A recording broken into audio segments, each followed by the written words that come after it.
forever young? Or am I faking on the tip of my tongue? There's a sarcasm waiting for you.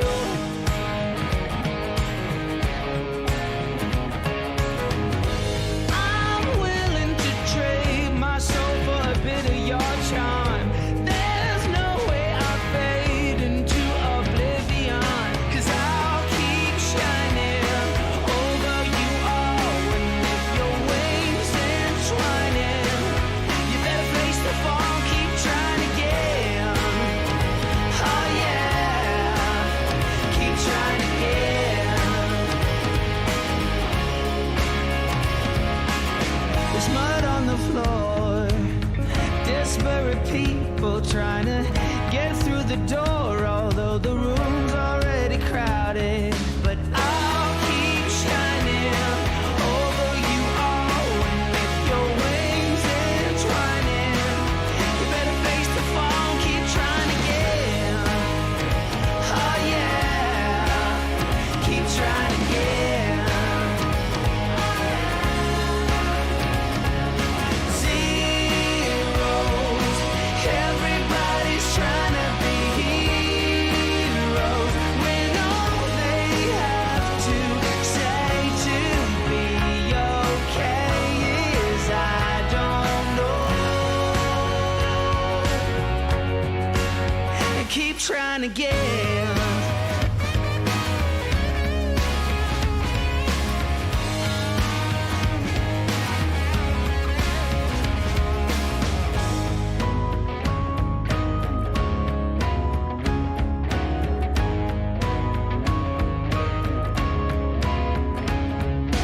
I'll keep shining over you all. With your wings entwining, you better face the fall. Zeros, everybody's trying to be heroes when all they have to say to be okay is I don't know. Are you okay? I'm not that sure.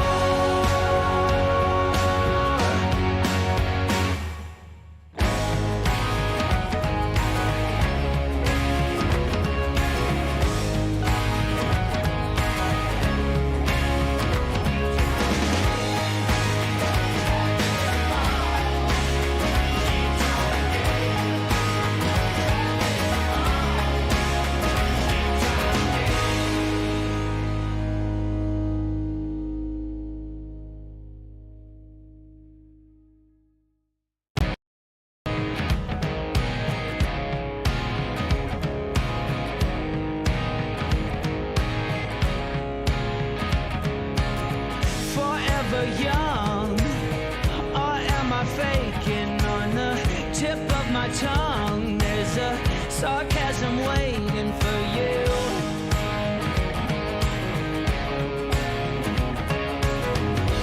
I'm willing to trade my soul for a bit of your charm.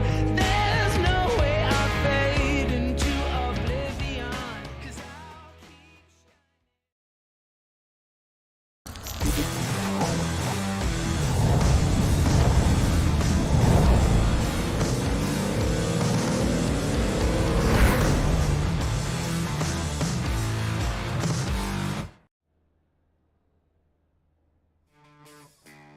Hello and welcome here to Kentucky Speedway here, race number 12, and the final race actually of the round of 12 here in the Great Lakes Truck Series here tonight. And of course, I'm joined in the booth by Alex. Alex, how we doing?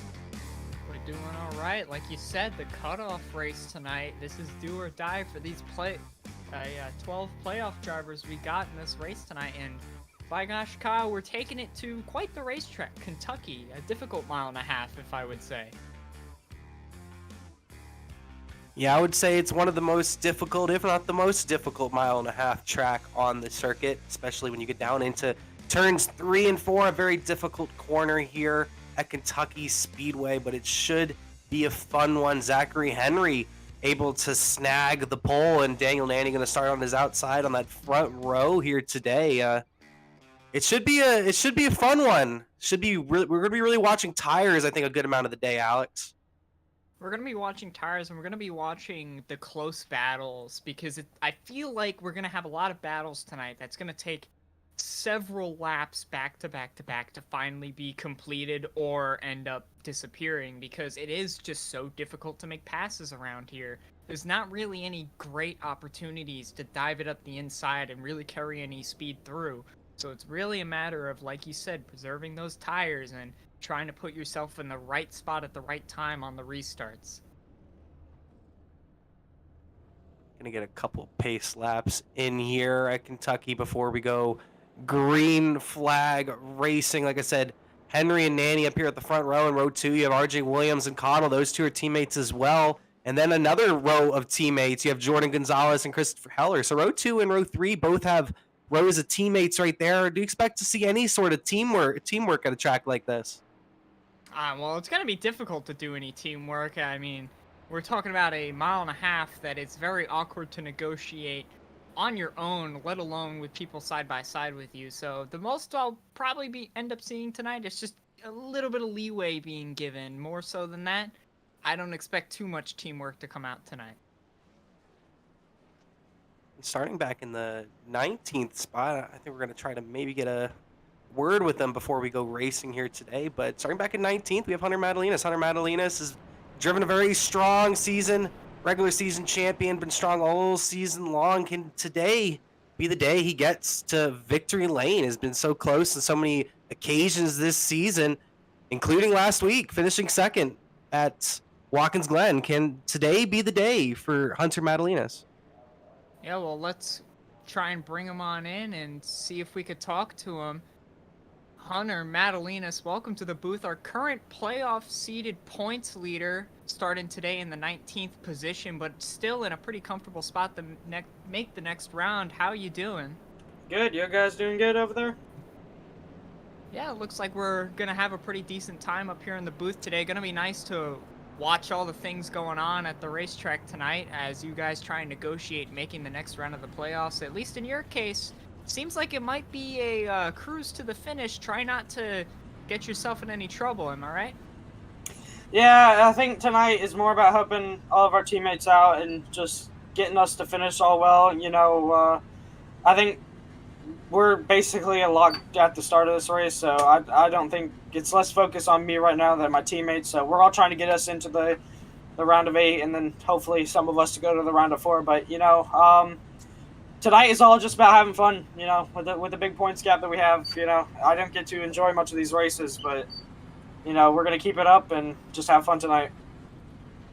All right, and you know, we've already talked a little bit about this racetrack up here in the booth, but from the driver's perspective down there, after doing that practice session and driving against these guys all year, what do you think the key to racing around this racetrack is going to be tonight to really put yourself in the right spots at the right times? Yeah, it's going to be a lot about saving tires. Like, it's a track that's known for having to do it, but you know, 1 and 2 is wide open, and then you go into 3 and 4, and that's where you're going to save your tires at. Is, you know, how aggressive you drive it into that corner. So based off of practice, you know, you want to save some tires. You know, we don't have an extra set like we normally do most weeks. So it's going to be about saving tires and kind of just keeping your pace up and then try and have a long run car there. All right, well, as we're coming on to 1 to go here, Hunter, we're glad to bring you up into the booth and talk to you, possibly talk to you later today if you end up doing well enough. So good luck out there. We'll see you. Appreciate you guys. All right, ladies and gentlemen, that was Hunter Madalinas. Kyle, what do you think about some of the things he might have said about the race tonight? The one thing I really listened to is the fact that he is very close to being locked in. I wouldn't say he's a full lock into the next round, but he's pretty close. All he needs to do is pretty much finish this race and around the top 25, and I feel like that will 100% confirm him in to the next round. But he was talking about his teammates, how he's here to maybe help out his E95 teammates. 4 out of those 8 spots are currently occupied by E95 drivers. You have Madalinas currently leading the points. You have Jake Miller back in 4th, last season's champion. Elliot Henderson, multi-time champion, back in 5th. And then you have Austin Moore, who's 7th in points. Austin Moore only around 14 points above Brandon Barkuski, who's the first guy out coming into today. So that's the thing I'm going to be watching out for is E95. Yeah, well, the big trouble spot for them as well is Michael Senzi, who missed the race last week and is currently looks to be about 22 points below the line. And as we're coming to green, that's going to be rough for him to make it without winning. Yeah, it's going to be really difficult for Sensi to make it in without winning. But here we're going to come to the green flag. Who will snag the victory here today at Kentucky? Henry leads him to the green flag, and it is waving for the number 12 machine. Daniel Nanny on his outside, and Nanny will try to maybe hold off Williams going into 1 and 2 as Henry clears him. Henry with a good start there. It's going to allow RJ Williams up the inside of this corner. This is where you want to be down in 1 and 2. It's just tough to make any ground up on the outside. He's going to lose the spot to RJ Williams and fall back to third, and then the battle's a little bit behind them between Josh Cottle and Christopher Heller. Battling it out, second on back. Cottle still on that high side, trying to hold off Heller, trying to stay in the top 5. Can he jump down in front of Heller? He will be able to, crossing the start-finish line, the driver, the number 32. All right, that's something we might have to watch out for. This initial restart has shown that that inside lane is able to gain a spot or two on these restarts and initial starts, so we're going to have to be watching out to see who's inside, who's outside, based on all these positions, as we see two drivers who wrecked last week, Elliot Henderson and Brandon Barkuski Racing. Racing in close quarters right here, a battle for the 9th position. Elliot Henderson comes into this race. Couple points to the good, around 20 points to the good. And Barkuski, he needs to make up some spots and maybe even get some help to try to get into that next round. Yeah, well, I mentioned last week that those two had gotten into an accident last week. On lap 1 of the race at Watkins Glen, both him and Elliot Henderson had made contact going into the second to last corner and took both of them essentially out of the race from the drop of the green flag, and that severely hurt Barkuski's points position, as it looks like he's going to try and take it 3 wide here down the front straight. Tough, aggressive racing from that number 25 machine, and he's making up spots, getting past Moore. Now he's setting his sights on Sims. Can he get past the number 6 here, coming out of turns 1 and 2 down the back straightaway? He's in a prime position here up the inside. Inside's got to be where you got to protect the whole time tonight. It's just so hard to make any progress on the outside, but as of right now, he's not able to clear it just yet. But down into 1, he should have the advantage. Sims had a great run off turns 3 and 4, and he's been able to stick right by his side for now, but I think the 25 will clear him here in 1 and 2. He'll clear him in the center of the corner. Now he just needs to move on up the racetrack, and he will, coming out of the corner. Brandon Barkuski move him up to 7th. That's going to allow Austin Moore to try and capitalize up the inside of Steven Sims as well. Austin Moore, another one of our playoff drivers. Starting off good inside the top 10, has to pretty much secure his points position here. He's above the line, so he doesn't have to worry about having to gain points. He's just got to worry about not losing any points. All about maintaining for some of these guys, and some of these guys, they might need to gain a couple more points. It's just so close. It always tends to be so close around that cut line at the end of these cut races here in the Great Lakes Series. Yeah, the one driver I think everybody's got to be looking at so far with the start tonight, as you see the battle up front, is that driver in the second position, that black and neon yellow colored machine of RJ Williams, below the line in 10th position in the playoff standings. He is in a bad spot to try and make the next round, essentially 25 points out from the cutoff line. If he gets the victory, though, currently in the second spot, that could completely flip the order out of control. Actually, he's only 15, but that a win would secure him, and we've seen how competitive it's been all season. So even if RJ Williams were to go up there, lead a good handful of laps, and finish second, there's still a really good chance he's not going to make the next round. It's just been very competitive this season. Yeah, extremely competitive, but we do have a couple guys kind of having more stand-up performances, kind of running this race not normally. You know, Daniel Nanny being one of them, a non-regular coming in here to run a race, and Jordan Gonzalez having a pretty good night tonight, kind of taking away some points from these playoff drivers. And Daniel Nanny always... Oh, and there's the caution. First caution. Oh, Hunter Brittle and Shiflett, I believe. Well, there you see. Hunter Brittle up into the wall. Stalled up against the wall. A lot of damage to that machine. We'll have to try to figure out what had caused that accident. I'm hearing over the radio, it sounded like Gavin Fitzgerald might have been involved in some sort of way as well. We'll have to figure out exactly what had happened there, and yeah, just an unfortunate accident early for a driver like Hunter Brittle, who's just he's been really through the ringer all season long, unfortunately, Hunter Brittle. It's sounding like it could have been an issue between him and the 14 of Gavin Fitzgerald, so that's problematic for those two drivers who typically kind of run around each other quite often in this series. They could be some developing rough feelings, but there was a lot of apologies on the radio from Fitzgerald.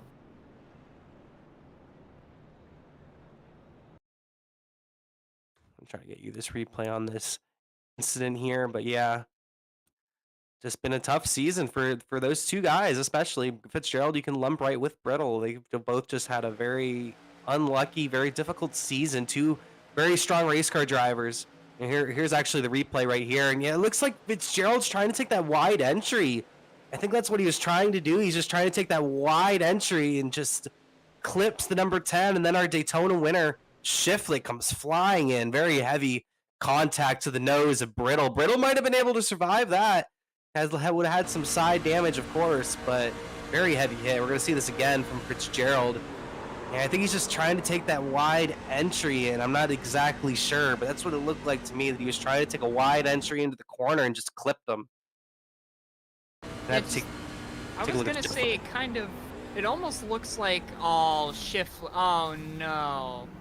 Oh, full lock on the steering wheel, trying to drag it to the left, just didn't slow down enough to go underneath, and generally seeming to misjudge the corner. But that looks like a common problem in turn 3 here at Kentucky, is you just kind of turn in too late, or you don't brake hard enough. It's a very awkward corner to try and negotiate here, because it is just so flat and so different compared to 1 and 2 down on the other end of the racetrack.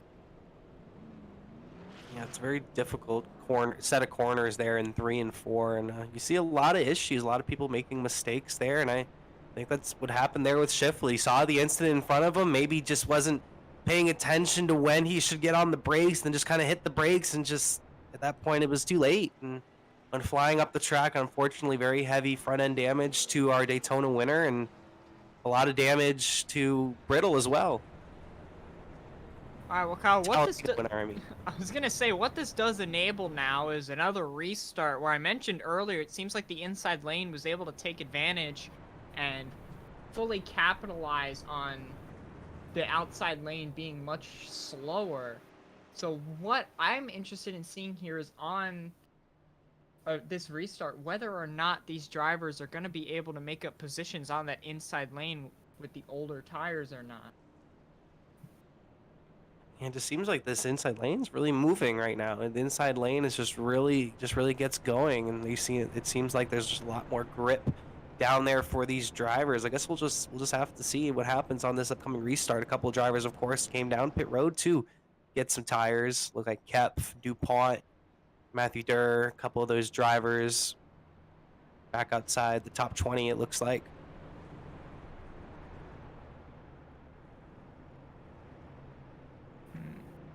So what I want to try and figure out here is, now that with this caution, nobody pit, we're about 11 laps into the run, coming on to 12 now. So how long are these guys going to be able to go on fuel, as Henry looks to be taking the outside on the restart, which is definitely an interesting call. I would have expected to try and take just the bottom lane. But the question here is, he has his teammate behind him. Is this a call to try and have the outside lane jump ahead with Barkuski also in the third row on the outside, and see how many spots these guys can gain on the restart?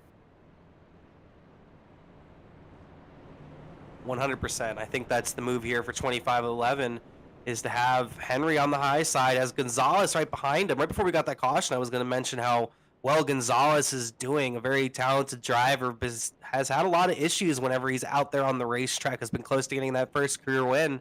He's restarting in 4th. And then you have Barkuski in 6th.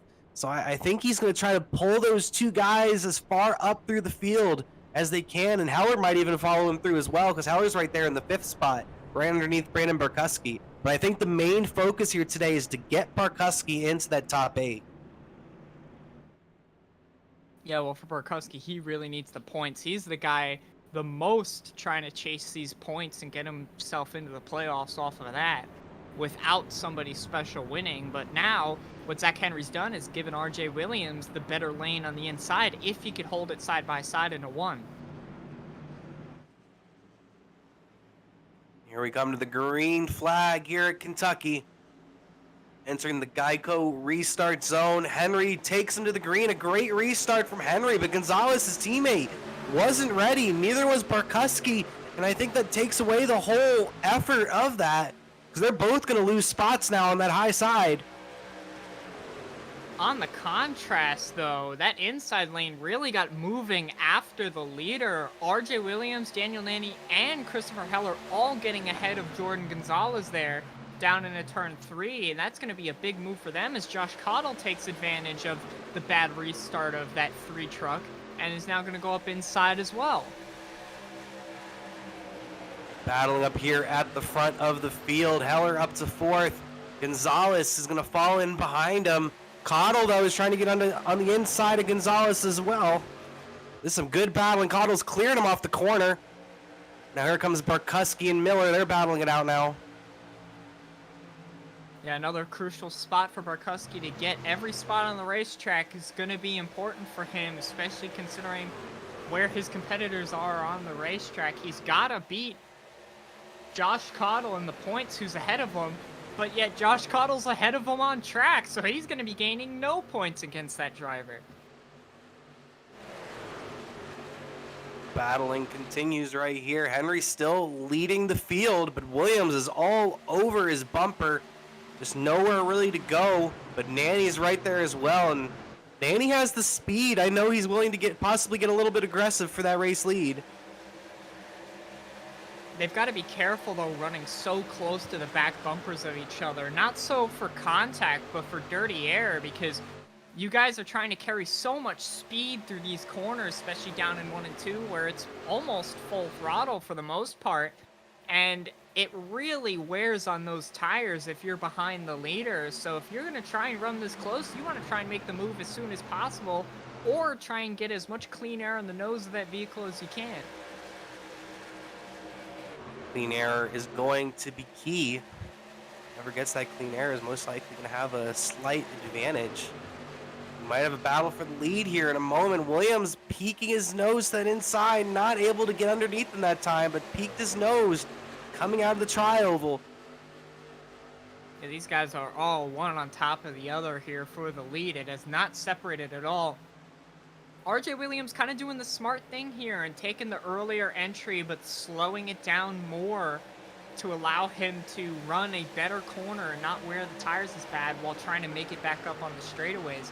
It's going to be hard for him to make the pass doing that if he can't get close enough off the corner, but it's going to allow him to save so much more tire than his competitors behind, as Senzi, one of our playoff drivers, way up the racetrack down to the back of the field.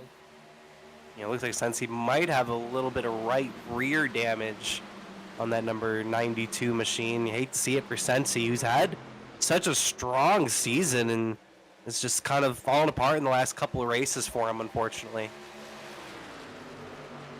Unfortunately, Senzi missing last week and so far not performing as well tonight with some damage. It's not looking very likely to get the victory, but never say never. It could happen as if things get crazy enough. Single file up here at the front, and Cottle trying to make a move on Heller right there. No space for it. Heller eyeing the inside of Nanny as well. These drivers are lined up. You think they're okay with just being lined up at the moment? Or it seems like some of these guys want to jump out and try to make some more moves. Yeah, Barkuski and Miller were battling each other for quite a while back there. Barkuski finally getting the spot on him. But it seems like now we're starting to see this single file kind of train out, and it's going to be hard to make moves for the next 5 to 10 laps. You're really going to see a lot of moves be made after that when the tires really start to wear out. Some guys really struggle on handling, primarily getting tight into and through the center of the corners, which is where it really seems to struggle at this track. Some drivers still trying to find their footing. We are looking at Shane Neiswanger riding in that 12th spot right now, right in front of, it looks to be Hayes, and right behind Sims, driver that number 49 machine, sitting right outside the top 10. Looking for a good run here today. Missed out on the playoffs, but probably one of the strongest, if not the strongest driver that missed out on the playoffs this season. Yeah, I mean, there's plenty of guys here in this field that missed out on the playoffs that are front-running cars and do run consistently well, but may have just not executed sometimes, or may have only capitalized at a few other places, but just not enough times in a row. And that's what we've seen, the differences between these playoff drivers and the guys not in the playoffs right now, as you see most of them at the front of the field right now in Kentucky. And the playoff drivers looking strong for the most part here so far early on. Little past 20 laps into the Patti Engineering 200 here at Kentucky Speedway for the final race of the round of 12 before we head into the round of 8 next week at Loudon. These drivers are prepping for that, and Nanny's in the wall, it looked like. I think he might have touched the wall. That was super close if he didn't, but close call for the 30 machine. Well, all I know is that the gap has gotten bigger from first to second and second to third, and that's going to allow Christopher Heller to try and take it up the inside, but he's going to get chopped the nose off down the front straightaway, but he's going to carry it all the way down into 1. Daniel Nanny taking the wider line, see if he can carry the speed off. It's been hard to carry speed around that outside, but can Daniel Nanny capitalize side by side? Looks like Nanny's got the run, but can he hold it all the way down into 3? Gonna be rough, but Heller's still there. Yeah, we've already seen it from Nanny already that he's not going to make it easy on these playoff drivers. He's a very, very great race car driver, and he's not going to make it easy on these playoff guys. They're going to have to earn it if they want to get past him. It looked like the move was not able to be made, but behind them there was the battle between Josh Caudle and Jordan Gonzalez, as you quickly saw in the background, and Gonzalez got the spot on Caudle. That's going to allow him to be right behind his teammate Heller, who seems to really be putting a lot of pressure on Daniel Nanny right now, who may have made a mistake earlier. I noticed it in qualifying. He hit the wall, maybe in a different spot, yes, but he did hit the wall in qualifying while trying to make his lap, and yet still qualified second when he tried to do his redo. So clearly a driver with speed, but may be prone to making a couple mistakes here. And this is an easy track to make mistakes. It's kind of hard. It's hard. It's one of the harder mile and a halves to get into a rhythm in the whole 9 yards. So if you're going to make a mistake at a mile and a half, this is most likely going to be the place that it happens at. And whatever driver that's able to run probably the most perfect race, most mistake-free race, is most likely going to be the one in victory lane. And right now that driver is Zachary Henry leading the field. I may have just seen it pass by there, but Jake Miller got back around Brandon Barkuski, and now Elliot Henderson wants to try and get the spot on him. Not able to get it that time by, but this might be a new battle starting to develop as Barkuski seems to be slowing up a little bit. Either that or those E95 drivers have really done a good job at saving their tires. I feel like it could be a mixture of both. Elliot Henderson and Miller have always been known as two drivers that are able to run the longer runs, usually better than most other drivers. Brandon Barkuski, we've known him as one of those drivers that's usually quick on the short runs, who usually drives very hard at the beginning of the run and ends up using up their stuff, but will end up having one of the fastest cars at the beginning of the run. So I feel like Barkuski's maybe already used some of his stuff up, and Henderson and Miller have kind of came on the scene with those saved tires a little bit, as Henderson's actually going to jump to the high side. And this will be a proving factor right here if he's able to complete this pass fairly easily on this high side, because the inside has been by far the dominant lane. Oh, he's washed it a little bit wide in the center. That might hurt him on the exit. He just about makes the corner and is going to be able to carry the speed. This is kind of the place down here in 3 and 4. If you're on the outside, you can seem to negotiate it better than the inside sometimes, because you do want to have that wider exit to drive it straight. And right there, you see where that outside lane could be better in 3 and 4, as Elliot Henderson clears Barkuski easily out of turn 4. Yeah, I think Barkuski might have used up those tires a little too much at the beginning of the run, and Henderson and Miller have been just kind of hanging around that 10th spot, and now they're really kicking into gear up to the 7th and 8th position. And here comes Miller trying to put the pressure on Cottle as they're battling in front of him. The two 25-11 teammates of Christopher Heller and Jordan Gonzalez. Heller kind of made a mistake there at a turn 2, seemed to have slipped up a little bit, and that really allowed the two drivers behind him to get a big run on him. He stuck to the outside entering 1, which still seems to be the worst lane unless you have better tires. You see right there, you're kind of dead even in the center, but Cottle going to the outside might help Heller out a little bit. No, he's going to dive it back low. That's going to allow Jordan Gonzalez to get the advantage into 3, but can Heller drive it off the corner in 4? Whatever these drivers behind him can do to keep these drivers battling, they're going to do that. I know they're going to want to get past them, but a driver like Christopher Heller, who has finally cleared Gonzalez, a driver like Christopher Heller is competing with these drivers for the playoffs. So whatever they can do to maybe handicap the number 11, they're going to be willing to do it. Yeah, they're going to try whatever possible because, it's going to be hard to make passes tonight. If they can do anything to try and check each other up and slow each other down to give them the advantage to make the move, that's what's going to have to be done to really do anything tonight, as it is just so difficult to make a pass. And they've lined back up for now. This whole group is right in behind Daniel Nanny. A couple of car lengths behind Daniel Nanny. And RJ Williams and Zachary Henry have pretty much separated themselves from the rest of the field. Henry's almost around 7 tenths in front of Williams, and Williams is around 8 tenths in front of Heller. So these two are trying to separate themselves from the field and try to check out and make this race maybe between themselves.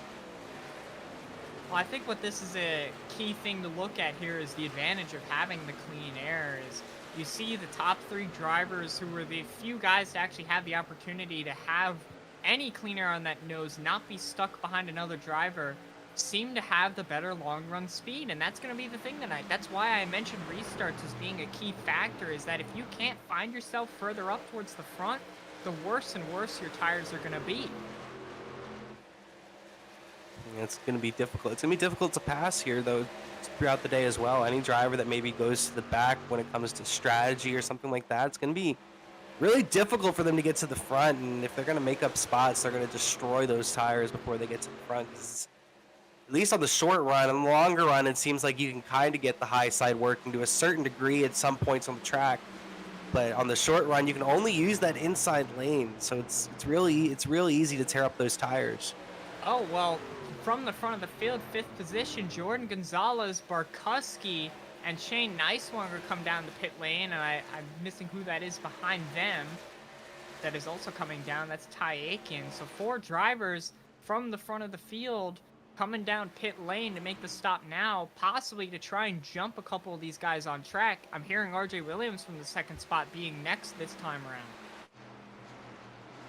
25-11 looks like they made that move down pit lane. Henry, Gonzalez, Barkuski all come down. Heller I would expect to come down soon enough, but he stays out once again, it looks like. And Williams, Nanny, amongst others, come down pit lane here on the 2nd round. I mean, you just kind of have to react to that. If you fall behind them, yes, here on the surface, you like to try and have the newer tires and run somebody down and pass them. That seems to be the advantage, but here at Kentucky, the dirty air is just so bad and it's so hard to pass that getting that early track position could be the advantage, as you see some of our final lead lap cars coming down pit lane here, Christopher Heller and Jake Miller. I really like this call here from Heller and Miller. They're going to have the fresher tires at the end of the run, so I feel like that's the best call to make, and that's what the 11 and the 4 had done right there, as a lot of these drivers are coming off pit lane. Here comes RJ Williams and Josh Cottle and Elliot Henderson. They all come off pit lane right here. Currently the race leader is Matthew Durr, who did make a pit stop underneath that last caution flag, so he can go for a couple more laps along with Madalinas, Eric Kep, Ian DuPont, and a couple other drivers who came down pit lane underneath that last caution flag. Well, look how big of an advantage pitting early was for those 25-11 cars, with Brandon Barkuski, what will probably be the provisional 2nd spot after all the pit stops cycle through, passes Daniel Nanny on track with RJ Williams behind. Absolutely incredible call to be able to jump these drivers by that much.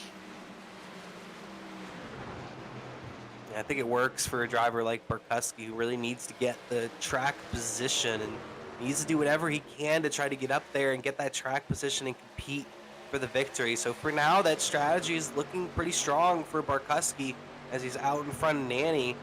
But he doesn't have any teammates in between himself and Nanny. I think that would be really helpful if maybe Heller or one of those other teammates were in between himself and Nanny. Well, I mean, the advantage that Barkowski has right now is just purely the fact that he has the cleaner air. I mean, technically, we're going through a lot of lap traffic here, which could cost him as he had to check up for Eric Kepf coming off the corner. Might not open up the door for Daniel Nanny to get the pass, but definitely a big hurt for him with his track position. But Daniel Nanny's going to take it up the inside into one for provisional second spot. He's got it up the inside, but Hunter Madalinas with a big block on the slow tires, the older tires, is going to stop Daniel Nanny from gaining that position. And here they come. They're going to pass the race leader. That pink car on the high side, that pink Gatorade machine, Matthew Durr, is your race leader. So these drivers getting their lap back right now on the racetrack the old-fashioned way. Yeah, still 6 drivers need to make that green flag stop. That being Matthew Durr, Hunter Madalinas, Eric Kepf, Nathan Jump, Gavin Fitzgerald, and Brett Kincott all need to make that green flag pit stop as the leaders have driven past them. And I'm hearing Madalinas is actually going to come onto pit lane this time by. Now, of those names that you mentioned, one of them that actually could prove to become a playoff decider right here is Nathan Jump, who's part of that pack that didn't pit. He's really not been in the picture tonight, kind of in the mid to back pack. And he's only about 16 points ahead of Brandon Barkowski in the 9th spot in the playoff standings. If he doesn't finish well enough, especially with how well Barkowski's running right now, he could find himself on the outside of the playoffs at the end of this race. That's one driver we haven't really mentioned so far tonight yet. Nathan Jump is in the playoffs. He's currently in the 5th position coming into today's race, tied for 5th with Elliot Henderson coming into today's race. Like you said, Alex, only 16 points in front of Brandon Barkowski. So if Brandon Barkowski keeps on running like he's running, he might fall out. And RJ Williams as well. RJ Williams has been running right up there in second all race long. Well, currently RJ Williams is sadly not in second anymore, as now he's stuck behind that 30 truck of Daniel Nanny, and on equal tires as both of them. And Daniel Nanny did out-qualify RJ, but RJ took the advantage on the initial start and was able to gain the spot. And now that he's behind him once again, it might be a bit of a struggle to gain any positions on him. Now the real trouble is going to be ahead of him with those two 2511 trucks, especially the one of them being Brandon Barkowski, who's making the move up the inside of Zach Henry, trying to make the move, not able to complete it, but it was a big dive into 3. I don't know if Zach Henry's purposefully backing up or not, but on those older tires, I would not expect Barkowski to be this quick. Like I said before, Brandon Barkowski, a very fast race car driver, but at the beginning of these runs, he tends to just push the truck a little too hard, and I'm not sure if that's what he's doing here or not, but he's really pushing that truck hard, I think. I'm not 100%, but the fact that he's getting to Henry's bumper this quickly, I don't know what else he'd be doing unless Henry's really backing it down here at the beginning of this run. Well, if he is backing it down as hard as it looks like here, then he's going to have some incredible tire here in the long run as they now approach the actual leader of the race, Brett Kincott, but he's yet to make his pit stop here tonight. Well, actually, technically, he did make his stop. He's on a 16-lap stint, so he's on just significantly older tires, but is getting caught very quickly by the rest of these drivers. Yeah, Kincott came in around, I think, 6 or 7 laps before these other drivers, so he's on a similar strategy. He didn't come underneath that caution flag like some of those other drivers. So he's on that green flag stop strategy, but I just don't know if he's going to be able to make it the distance that these other drivers are trying to do, because I think they're going to only have to pit 2 more times to finish this race, the drivers that came down pit lane with Henry and all those drivers. But a driver like Kincott, I don't know if he'll be able to make it on 2 more stops. He might have to take a 3rd stop. I'm not exactly sure. Well, it's going to be close for these drivers to make it on 2 stops or not. I mean, they did make it to, around the mid-30s, but that was including a caution partway through, which could have allowed them to save a lap or 2 of gas. So expecting a kind of low 30s, you would expect that to only allow them to make it to around lap 120 something and force them to have a stop right at the end of the race if this were to go green. The question is, are we going to get a caution that interrupts that, as you see this amazing battle here for the 2nd spot between Daniel Nanny and Brandon Barkuski? Yeah, this is some crazy racing right here, and like I said earlier, Daniel Nanny, he's willing to get a little aggressive with these playoff drivers. He's here to win. He's here to win races. He's a very strong race car driver, and these 2 drivers are racing very hard. Looks like Barkuski might have thrown a little bit of a block on Nanny on the back straightaway, and then Nanny sent it into 3 and 4 and was able to slide up in front of Barkuski, and now they're battling this way. Nanny's going to get a good run off the corner. Barkuski had no speed on the bottom, and now Williams is going to get the run off, and he's going to clear him as well. And here comes Christopher Heller right behind him. Well, like you said, Kyle, Barkuski with some big short run speed, but really struggling now on the longer run, especially being he's on a lap older tire. It doesn't sound like much 1 lap, but it definitely does make a difference, especially when you run that much harder on the short run. Yeah, 1 lap older doesn't sound too bad, but especially when you're pushing that hard at the beginning of the run, it could really make a big difference, as you're clearly seeing Barkuski now getting passed by his teammate Christopher Heller, getting approached by Elliot Henderson, aka Bobby Carter, as well. Cottle out in the distance with Jake Miller not too far behind him as well. So the drivers are coming through. How many spots does Barkuski lose before we get to the next set of green flag stops? At this point, I feel like he really needs to just cool down his tires and just try to relax in that truck and try to cool him down as best he can and try to at least keep his spot. Well, currently, trying to keep that spot is definitely a mammoth task right now, as he's fallen all the way down to the 6th spot now with that pass from Elliot Henderson, and is being run down by Josh Cottle, currently in the 7th spot. Seems like a fall off that we saw in the first run, but that was on even tires. Now that he's on slightly older tires than the rest of these guys around him, you could really start to see the pain of that shine. The driver I'm really watching is Heller. Like I said, Heller was the last driver to come into pit lane, and he has decent speed right now in front of Henderson. Doesn't look like he's pushing his truck too hard, though, as Henderson's actually going to try to jump to the high side here, going into 1 and 2. But Heller has the freshest tires. He has the freshest tires. Him and Jake Miller have the freshest tires out of this group.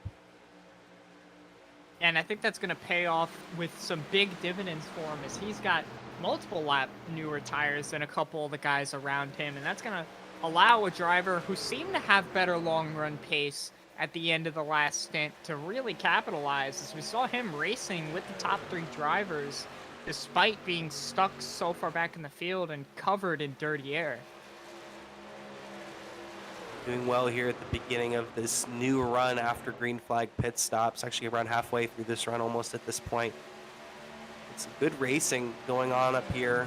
Cottle right here trying to make that pass on Barkuski now. Now he's going to try to move up to the 6th spot, and he will take the spot fairly easily over Brandon Barkuski, who now falls back to 7th and will fall into the clutches of Jake Miller, who's around a half second back.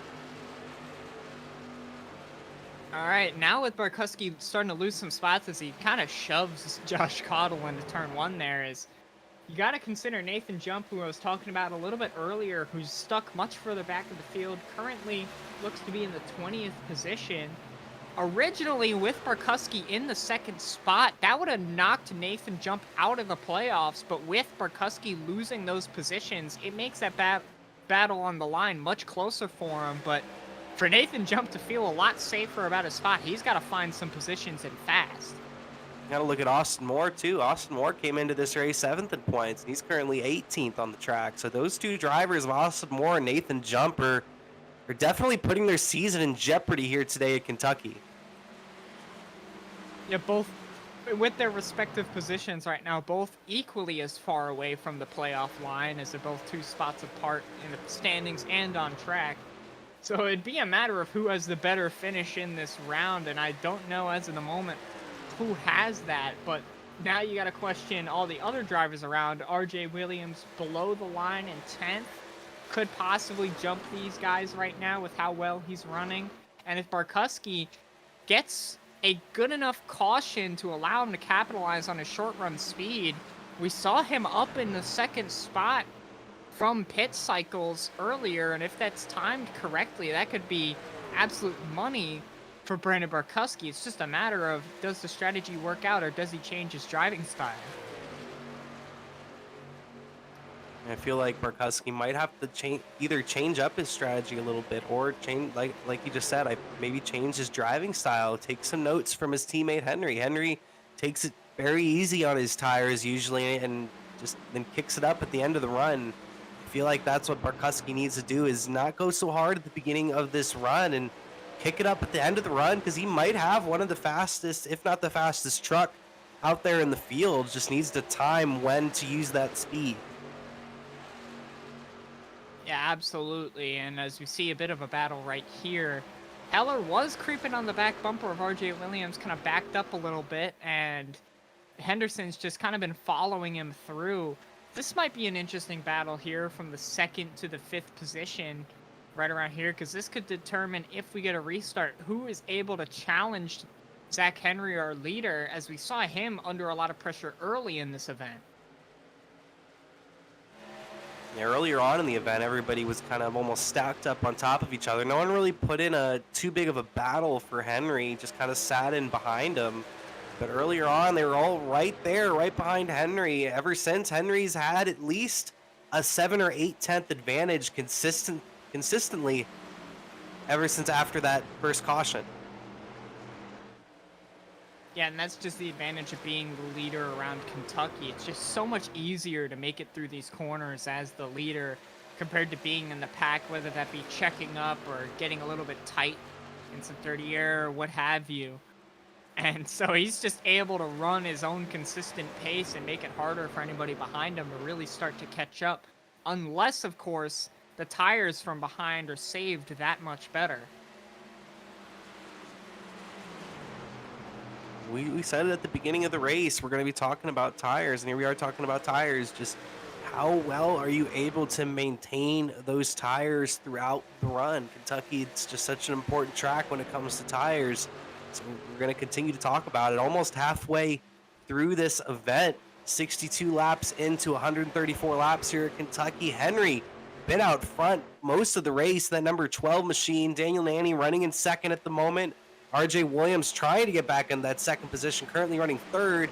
Christopher Heller running 4th, and Elliot Henderson rounding out your top 5. But Josh Cottle has approached this top 5.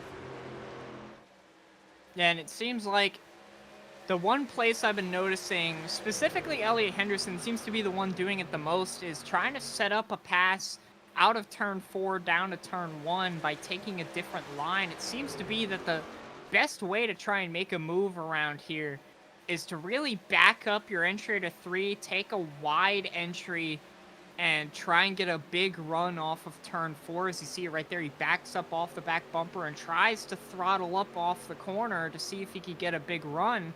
If you're going to try and pass somebody, doing that right there and trying to get underneath Heller is going to be the way to do it, as Henderson finds that spot. Yeah, he did exactly what you said, Alex. Henderson gets underneath Heller, but can he complete the pass? He slides up the track, and he's going to get a horrible run off the corner, and Heller should be able to clear him going into 3 and 4, and he will. What does Henderson do? He's going to try to at least stay next to Josh Cottle, because now he's under attack from the 32. Oh, he had such a good run going through 1 and 2, but clipped the apron a little bit in the middle of the corner, and that really hurt his exit speed. Lucky not to wash up the track into him. Josh Cottle capitalizing around the outside. Let's see if Josh Cottle might have learned a thing or two from watching Henderson make that move, and see if he does it himself on Heller. Cottle able to complete that pass on Elliot Henderson. Now what does he do about Christopher Heller? Does he maybe sit in behind him for a lap or two and try to figure out where's the good place to make the move, or does he just go ahead and make it? Sitting right there behind the number 11 machine at the moment. Back into the top 5 is the driver, that number 32 machine. Henderson's not backing off, though, either. And here comes Miller as well. Miller is joining the conversation. Well, Miller is on the same tire as Christopher Heller up at the front of this pack, but we noticed that him and Henderson had much better long-run pace than pretty much the entire field at the end of the last run. So in comparison, Miller on the newest tires of this group might be one of the few guys to be able to make moves around here. And ever since those green flag stops, we haven't heard a peep out of that number 4 machine of Jake Miller. He's been quiet on the radio, he's been quiet in chat, and he hasn't really made any moves on the racetrack. I think he's just saving those tires, saving his stuff for the end of this run, and it might be the time where he kicks it into gear here. Here comes Cottle. Cottle making the move on Heller, trying to get up to the 4th spot. It's going to be a difficult spot to make this move. Out of turn 4, stuck on the bottom. You just can't get the run out of that corner. If you're going to make a move, you have to set it up out of turn 4 and get it through 1 and 2 where the bottom is easily the dominant lane. Otherwise, you might as well not even try because it's just nearly impossible to make the move on the bottom of 3 and 4. I'd like to point out the last couple laps, Henry's kind of fallen off his pace a little bit. Nanny's almost gotten to the bumper of Zach Henry as he's running quicker lap times than the number 12. They're pitting, Kyle. Henry and RJ Williams coming down the pit lane from the front of the field as we see the battle once again rage out between Josh Cottle and Christopher Heller, and a bunch of drivers, including Jake Miller and Barkuski, who we were talking about earlier, also coming down the pit lane a little bit early to try and find some track position. You see, I don't know about Miller coming down right now. I question the decision from Jake Miller. I feel like the strategy. Oh, the caution's out, Kyle. The caution is out. Now I'm really questioning the strategy. Really questioning it now. And what the caution come out for? It looks like it's off of 3 and 4. Michael Barbagelata looks like was spun around out of turn 4. Oh man, and this is a big deal here. Got some playoff guys that look like they had went a lap down because of this. So this is a big deal right here. Yeah, the leaders, the timing of the caution meant that the drivers who just came down pit road were not able to get out of their pit boxes in time to get out ahead of our current lead lap cars, trapping some of the fastest cars in this race a lap down. Zach Henry being king amongst them, who had dominated this race and now is going to be forced to take a wave around to try and get the lap back. I'll try to take a look on maybe the incident or when the caution came out here. We're going to take a look actually at on what the caution was for. I think Michael Barbagelata was involved. I think Gavin Fitzgerald might have been involved as well. And Michael Barbagelata in that middle lane right here. And here we are going to take a look at the replays. In the middle lane right there, the driver, the number 22, trying to cut. I don't see that. That's the first lesson you kind of learn with green flag pit stops. And I learned that on NASCAR racing season around 20 years ago. You can't pit from the high side or the middle lane. You have to be in that inside lane and preferably letting people know that you're coming down pit lane, and that's what happens when you pit from the high side. Gavin Fitzgerald had nowhere to go and just got in the back of him. Very unfortunate for Fitzgerald. Yeah, and that was hard enough contact to pretty much destroy his vehicle. I mean, he had destroyed the back end of Michael Barbagelata's truck. You see it right here, just all of a sudden, Michael just brakes in front of Gavin. Gavin takes a hard left-hand turn into the pit lane.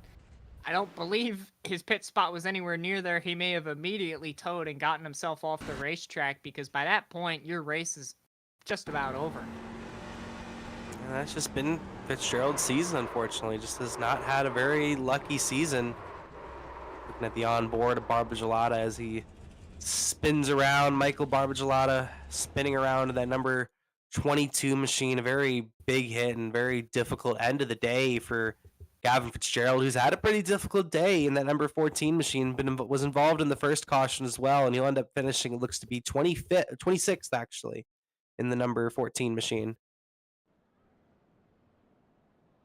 All right, so a couple interesting updates at our ordering right now. So because of the timing of that caution and drivers pitting when they did, it forced a lot of them to take the wave around, and they're behind every driver who did not pit, which includes the front runners, which we saw of Daniel Nanny, Josh Cottle, Henderson, Heller, Gonzalez. But then we have a few more guys that were kind of in the mid pack and pitted way later than some of the other guys. Madalinas we talked to a little bit earlier, Jacob Hayes, and one of the drivers needing to secure a better points position, and Nathan Jump finding himself in the 8th position off of that, with Durr, Senzi, Kef, and DuPont, Sims, and that being every single guy that managed to capitalize on this caution. Very good, well-timed caution for a driver like Nathan Jump, who's going to move up to that 8th position, and that could possibly be the difference between him advancing to the next round or not. It's going to be very close from where he was running and where RJ Williams was running and where Brandon Barkuski was running. But at this point, Jump should feel a little more comfortable at the moment, but at the same time, got to at least maintain a decent position from here going forward, as we're a little bit past halfway. But you were saying how those drivers are going to get the wave around. That does include Zachary Henry, RJ Williams, Jake Miller, Ty Aiken, Shane Neiswanger, and it looks like Austin Moore as well, and Tyrell Baker, I think that is, and Nathan Nicholson. I think those are the drivers that look like they're going to be getting the wave around. Yeah, a couple of playoff guys in there. Austin Moore, I feel like, is the most notable there because he's running in 19th right now, and he comes into this race 7th in points. Yeah, but one of the biggest problems here for him in this case is that it looks like Brandon Barkuski, one of the drivers looking to make it in on points, is actually a lap down still. He did not manage to take the wave around and will be stuck a lap down. Absolutely disastrous situation for him, a driver who really needs to gain points in tonight's race. Halfway through the event, that is not the place you want to be. And currently he's not in the lucky dog spot either, but there's only 2 drivers that are 1 lap down. That's him and Brett Kincott. Kincott currently sitting in that lucky dog position, but we've seen it. We've seen it here in the Great Lakes Series before. Cautions breed cautions, and we're here in the second half of the race, and you have a driver like Daniel Nanny out front. You have Josh Cottle and Elliot Henderson up there as well. 3 drivers that I know can get aggressive. Gonzalez is up there as well. I know Gonzalez is hungry for a victory. Madalinas as well. So anything could happen here. Sensi's back up in the top 10 as well, as the iRacing pace truck pulls down pit lane and comes out at turn 3 and 4. And Daniel Nanny will lead him to the green flag with around 60 laps remaining here at Kentucky. Green flag waves for the number 30 machine of Nanny, and Cottle is going to be able to drop down in front of Henderson here. A big restart there from Daniel Nanny and Josh Cottle getting single file. Allows Elliot Henderson to get into 3rd, and then the battle behind them with Heller, Gonzalez, and now Madalinas and Jump in this fight up here at the front. See what those 2 drivers just behind him can do. They've kind of been in the mid to backpack all day, and we haven't really seen a lot of what they have tonight. But now that they got some track position, let's see if they can hold it. As the battle's up front, as I noticed, Josh Cottle send it up the inside and clear Daniel Nanny, for Daniel Nanny only to cross him back over. Great battle for the lead here. And Cottle sent it into 3 and 4 and cleared him fairly easily, and Nanny set himself up for the run off the corner and crossed him right back over to the inside. Now Cottle's the one on the outside. Does he do the same move that Nanny pulled last time, or does he try to squeeze him? Looks like he's going to try to squeeze him a little bit. And here comes Heller. Heller's going to try to make it 3 wide off 3 and 4, and he will. This could be one of the greatest moves I've seen in Great Lakes. Here comes Heller to the high side. Oh, he's going to struggle down into 1, though, being that high. I don't know if he's going to be able to make the corner. Cottle's looking to back out as Nanny sends it up the inside. Still stuck 3 wide as Elliot Henderson capitalizes on the bottom. Heller's going to be able to get by Josh Cottle, but what can Henderson do from out there? Heller is actually going to try and go for the lead as he sends it up the outside of turn 3, and out of turn 4, he's going to have a big run here. Christopher Heller putting it on that high side of that number 11 machine. Can he take the race lead from Daniel Nanny from the high side? He's going to fight him in turns 1 and 2 now. This is where it's difficult on the higher lane. Can he get the run off the corner and make that attempt in 3 and 4? He's still holding out of that outside lane. The outside seems to be much better when side by side in 3 and 4. He sends it way wide on the entry of turn 3. He's going to keep the throttle up, though, as out of turn 4. We may have a new leader here. Christopher Heller is clear, takes the lead here at Kentucky. Yeah, it seems like those couple laps right there that Heller had figured out 3 and 4 like no one else had figured out 3 and 4 before. He just really made his car work in 3 and 4 better than everybody else by far, and Heller to the lead. Wow, that's going to be a big move there for Heller. Could be our unsponsored sweet move of the race coming around Kentucky. That turn 3 and 4, biggest move, may determine who ends up winning this race as we see the battle here between Gonzalez and Cottle. Cottle, who made a great move to try and take the lead initially, but just the 3-wide action, he really lost out in that engagement. Now he's got to hold off for the 3rd spot. He's battling with Jordan Gonzalez here. Gonzalez from 2511 fighting on that high side, fighting Cottle, trying to get into that 3rd spot. Can he make 3 and 4 work like his teammate and get past Cottle here? Looks like he will. He will clear Cottle coming to the start-finish line. Now he sets his sights on the number 30 of Daniel Nanny. Looks like 2511's got some good speed right now. Can Jordan Gonzalez capitalize on the position that he got in the 3rd spot? And can Josh Cottle behind hold off that raging 37 truck who's going to the outside? Actually, 2 cars going to the outside. Gonzalez looking to make the move around the outside of Daniel Nanny. He's going to get chopped off, but he's going to take it low into 1. He might get the spot here. Is just behind them as well. You got Henderson and Cottle, and my gosh, I'm losing my breath with how much passing is happening. Gonzalez taking the inside. Nanny not giving an inch down there. Gonzalez trying to get the run off the corner. They're going to be side by side coming off of 2, almost making contact down the back straightaway. Gonzalez sends it into 3 and 4, and he's going to clear Nanny for a moment.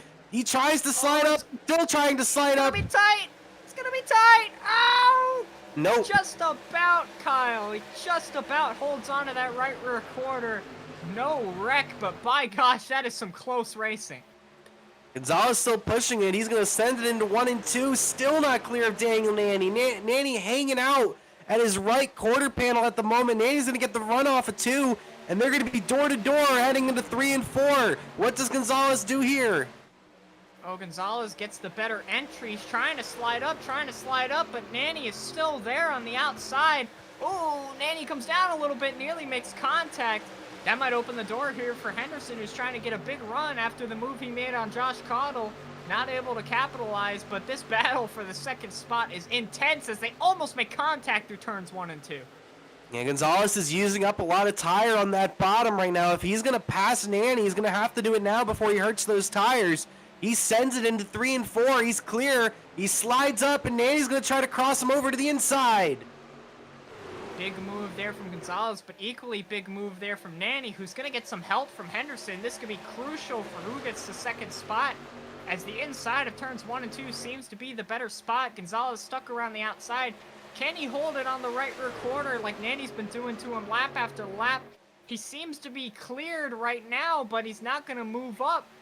Gonzalez is going to carry this battle down into turns 3 and 4, and these guys just will not give up. I think that was more of a respect thing from Nanny. You saw how close they were racing, and Gonzalez could have came up a couple of different times and didn't.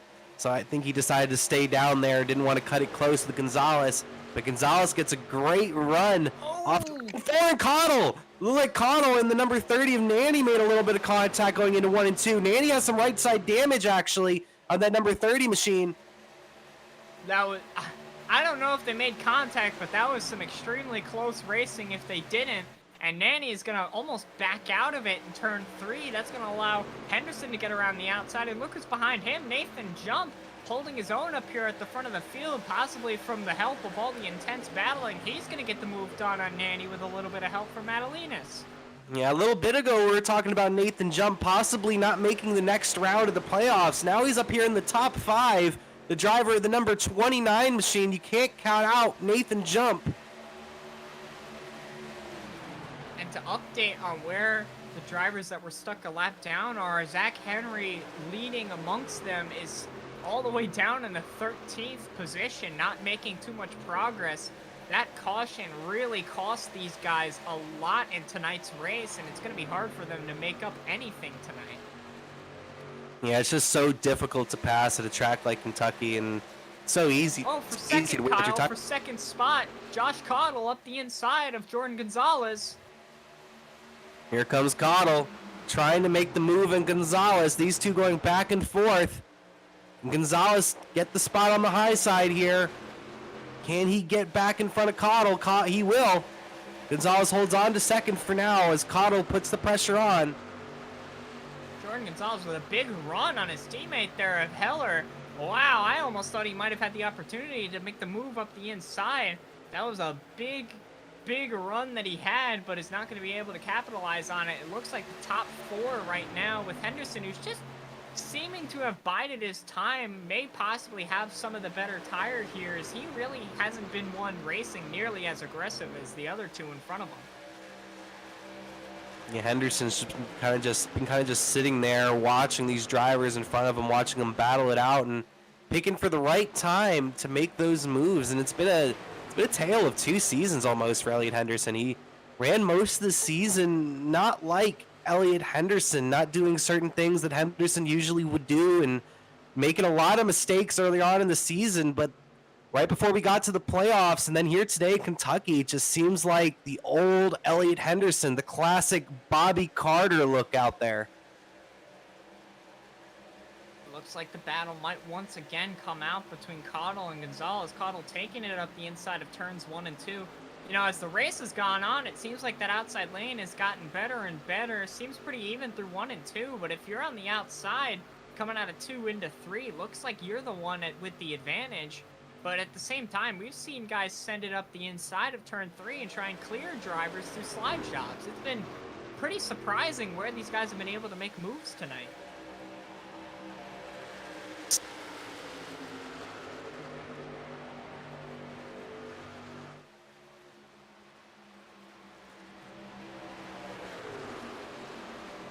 Looks like this battle's still raging between these two, have not given up again.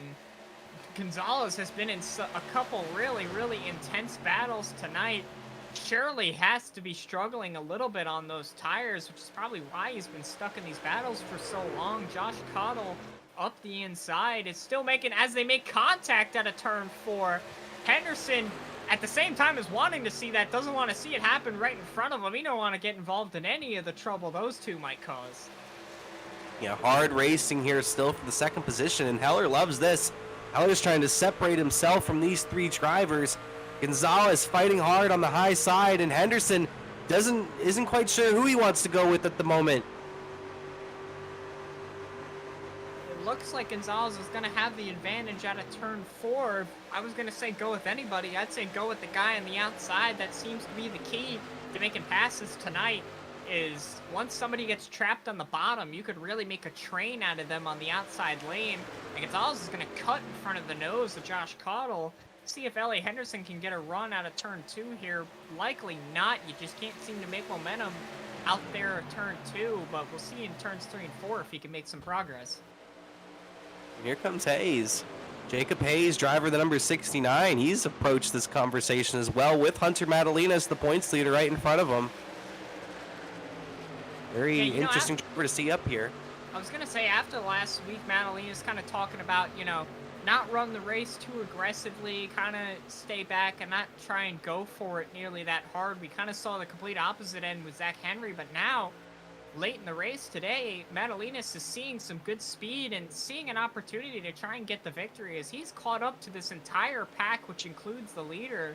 He's got to watch out for Jacob Hayes, who's also equally as hungry, not being a playoff driver. Yeah, at this point in the race, with a good amount of drivers already out of the race, there's only 22 drivers left in the field. You can consider a driver... Oh! It might have been some contact there between Hayes and Madalinas. Hayes got on the apron a little bit, but at the same time, Madalinas really pinched him down. Those two nearly wrecking in 1 and 2, and look at all the ground they lost to Henderson.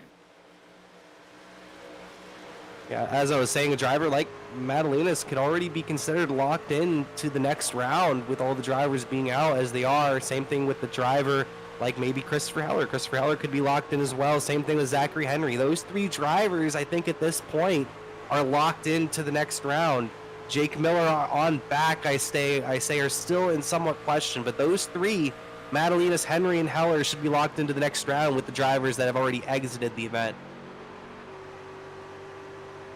Yeah, I'd say so as well. You know, we've so far only got about 19 trucks on the lead lap and about 22 or 23 of them still in the race tonight. So they're pretty much secured by this point. They would need to lose somehow 30 points from something mystical. But as we talk about that at the same time, we also got to consider the fact that there's some guys further back that because of that caution that happened about 20-some laps ago, are stuck back there, and if they find their way back towards the front before the end of this race, could start mixing the playoff order all up again, as some of these drivers have been out of order for the last 20 laps. We're about to enter green flag pit stops, the final set of pit stops, and I'm going to be watching out for those drivers that got the wave around, like you were just mentioning, Alex. I would expect those drivers to maybe try to make some sort of short pit and make up some time, because you have a driver like, well, it looked like Hayes just got on the wall off of 2. I think that was Hayes just getting into the wall, the number 69. But drivers like Henry and Miller and RJ Williams, who are trying to get up there and get some more points and secure their spots or just get a victory, I would expect maybe a short pit from some of those guys to try to get some track position. Yeah, well, RJ Williams being one of the big ones, being the second guy out of the playoffs, just about, as you said earlier in the race, 15 points out entering the event. He would need to gain 15 points on some of the competitors ahead of him, and one of them being Josh Cottle in the 3rd spot, as well as being his teammate, but the other one being Austin Moore, who's currently behind him in 16th and hasn't really been having the greatest day after the start. That's the only difficult thing with Austin Moore, because Austin Moore is 20 points above RJ Williams, so it's going to be even difficult for RJ to beat out Austin Moore for that spot. And that if Austin Moore finishes outside the top 20, RJ has a shot, but RJ at that point has to go up there and get a top 2, top 3 finish to have any opportunity of making it into the next round. So at this point, if I'm really thinking about it, you can honestly probably lock in Miller actually too. But Henderson, Jump, and Moore, those 3 guys are so far away from the bubble. They're 20 points roughly above that bubble, those 3 guys. So they're going to, a driver like RJ is going to need a lot of help if he's able to make it to the playoffs. Plus, he's going to need to get up there and compete for the win. So it's going to be nearly impossible for RJ Williams to make it into the next round. Yeah, so far it seems like the caution has really caused a lot of guys that were looking hopeful to try and make their way into the next round by having a good run tonight. Really just spoiled the party for them, as now they've been relegated to the back and has not found any way to find some track position. Once again, the farthest up driver that had to take the wave around due to the caution is currently RJ Williams in the 11th spot. Last time we checked up, it was Zach Henry in 13th. So the lead truck is still only 2 spots ahead of where they were nearly 15 laps ago. But he's going to be pitting right now, as a matter of fact. Although I would say this is a little bit early for a couple of these guys, only about 30 laps into the run. I think that's a good call from some of these guys in the back, like RJ Williams. I think that's a great call. It's the only chance he's really going to get at winning this thing at this point, or he stays out for as long as he can, as long as he can, and hopes on a caution. But it's gonna be really difficult. Second place, Jordan Gonzalez coming down the pit lane now. He's taking the gamble to try and jump his teammate there. And Christopher Heller, he's trying to get a victory tonight with the speed that he's had tonight. Been more inconsistent all year, but tonight he's been extremely consistent and consistently fast at that. Yeah, Gonzalez, a driver that usually shows pretty good speed, but anytime it seems like he has top 5, top 3 speed, he just has a lot of bad luck when he has a really fast race car. So we'll have to see if that number 3 of Jordan Gonzalez is able to finally get the job done and get that first career victory. It'll definitely be a popular win if he's able to get to victory lane here today. Well, we seem to have also missed Elliot Henderson coming down the pit lane, as now our leaders are coming down the pit lane. Christopher Heller from the lead comes down, takes the pit stop. From this point, I feel confident that these drivers can make it to the end of the race. I'm a bit worried about some of the guys that pit a lap or two earlier. They might need to save some gas to make it to the end, but I feel like if you pit from here on out, you should be comfortable to run as hard as you need to run to make it to the finish on fuel. With how many drivers came on during that first set, I feel like they're confident they can make it to the rest of the way. So I wouldn't be worried about any of these drivers not making it to the finish unless one of these drivers maybe didn't fill up their tank or something like that, or if we get a green-white checkered or something at the end. That of course changes everything. Here you see Heller, and there goes Elliot Henderson, Mr. Bobby Carter, to the lead out of the drivers that have made pit stops at least. He has 2-lap older tires than Christopher Heller. Can Heller make up that time with the fresh rubber, and not only make up the time but make the move at the same time? Because we've seen how hard it is to pass around here. We saw a lot of it on the restart with everybody all jumbled up, as Henderson's going to clear Josh Cottle as well. But can Heller make the move once he gets to him? Because I imagine he will get to him at some point. I would say yes and yes to that. I think he's going to catch him, and I think he's going to pass him. Driver, that number 11 machine, Christopher Heller, has shown a lot of speed, and a 1-lap difference is a pretty big difference. You wouldn't think it's a lot, but 1 lap is a pretty big difference, and 2, it's huge when it comes to these green flag pit stops. It's just such a big difference here on iRacing. It's such a huge difference. So we're going to see Heller. He's going to probably just chomp at this lead around a 10th, maybe 2 at a time. That last time by caught up a little over a 10th to Elliot Henderson. I expect him to continue to chomp at that lead. You know, something else I didn't notice either is that while we missed Elliot Henderson coming into the pit lane, a couple of the drivers that came in at the same time as him, being Steven Sims and Michael Senzi, who sits in the 3rd spot right now. He needs a win to make the next round, and he's currently in the top 3, granted 2 seconds away from our lead car, but still in position despite having the damage. Yeah, Sensi has given himself an opportunity here. He's currently in the 3rd spot, has a little older tires, has a little bit of damage, so he's definitely not the fastest car, but if the right situation pops up, he might be able to go for the lead on a late race restart or something along those lines, and willing to get a little bit aggressive to maybe get into the next round. But he's given himself an opportunity, and that's the important thing. RJ Williams is coming up as well. He's up to that 7th position right now. Yeah, the problem for Sensi he's got to watch out for is the newer tires than Gonzalez, who looked like a possible race win contender there behind Heller earlier in the race. He's hungry to try and get the spots. He's passing him on the side here. I was going to say, as we see, yeah, Christopher Heller taking it to the outside of Elliot Henderson pretty easily. I was wondering how he was going to make the move, but he made that look really easy. And last time by, he was around a half second quicker than race leader Elliot Henderson. And he's going to complete this pass off 3 and 4. Christopher Heller for 25-11 to the race lead, and Henderson falls back to 2nd. Well, that could be a race win dashed for the rest of the competition, as nobody else is really close enough to try and contest for the lead here, as there's an intense battle for 3rd between Senzi and Gonzalez, who finally got around Sims. Now he's going to get his way around Senzi as well. Going to easily clear him into 3. Going to be able to hold him off at a turn 4, and the move done for that 3 truck. The problem is time is running out, and the distance is quite big. Yeah, it's a pretty decent gap from Gonzalez to Henderson and Heller. It's going to be pretty difficult to make up that gap. Plus, Heller does have slightly fresher tires, so it's going to be really difficult for Gonzalez to snag that victory unless he gets some sort of help.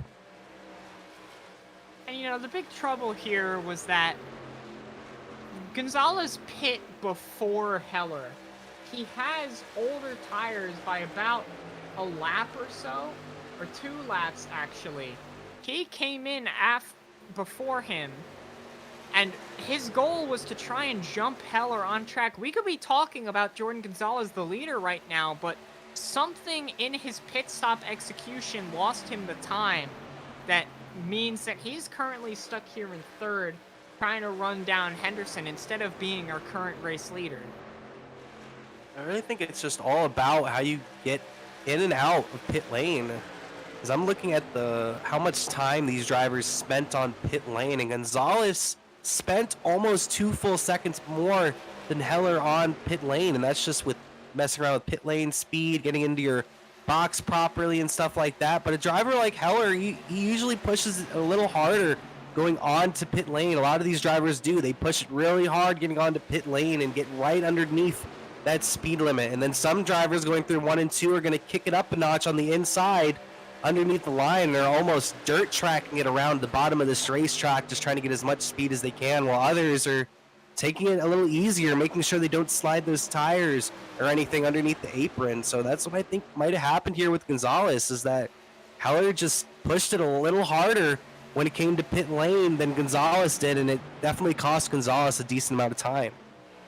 Well, what 2 seconds also tells me as well is that there was a mistake made somewhere. I mean, you don't just lose 2 seconds normally when you're running at a constant speed limit and you're just trying to get in and out of a box. There clearly was some kind of mistake somewhere. I would imagine with getting in or out of the box at some point, he might have either overshot the box or slipped the tires trying to accelerate out, because he had a faster pit stop as a whole. He was about 3/10 faster, which would have allowed him to jump Heller on track if that was all the difference. But instead, we're talking about him further back because his pit lane was slow. Yeah, Gonzalez just didn't have the speed on pit lane, and Heller did. Heller was one of the quicker drivers when it came to pit lane speed on who had the least amount of time on pit road. The driver that actually spent the least amount of time on pit road that last time looked to be Josh Cottle, but Heller was only 3/10 off of him, and Henderson was almost a half second off of Heller's pit lane time. So really just depends on how quick you're able to be and how well you're able to get into your box. I feel like that's the biggest thing, is just how well you're able to get into that pit box. Are you able to get in there straight? Are you able to get in there without having to back up or pull forward? Anyways, back to some of the action on track. It looks like Madalenas here, he had pit about 4 laps later than some of these guys. That means 4 lap fresher tires as he runs into the back of Steven Sims there. He's been making moves like a madman, passing people left and right, though that mistake right there is going to cost him a good little bit. I mean, I don't know about, going for the win with the distance that he's got, but he could find himself on the podium after being around 20th for the early part of this day. Right before we had these pit stops, Madalenas had caught up to that front group of drivers, and he's running some pretty decent laps right now, running faster, obviously faster than the leader and stuff like that, but just comparing it to what he would need to do to catch up to the race leader in this amount of time, because there's still 15 laps left. That's a decent amount of time. Can he make these passes and get up to Heller? I wouldn't count him out. That last time by, even though he had to make that pass right there on the lap car of Sims, was still almost 2/10 quicker than Heller, so it's definitely possible that he can make up this gap, but it is unlikely. But he is the closer, so the closer knows how to close. Oh, for second though, for third between Cottle and Gonzalez, looked like Cottle was going to try and slide up in front of Gonzalez, wasn't able to do that.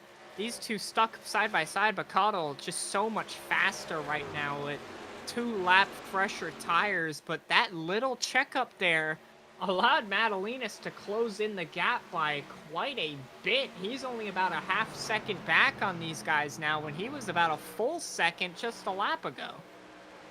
I'm keeping an eye on the times at the line this time. I'm going to compare Madalenas to our race leader, Christopher Heller. Christopher Heller just ran a 32.35, while Madalenas just ran a 32.19. So he's running around a 10th and a half quicker a lap, at least, if not 2/10 quicker than race leader Christopher Heller.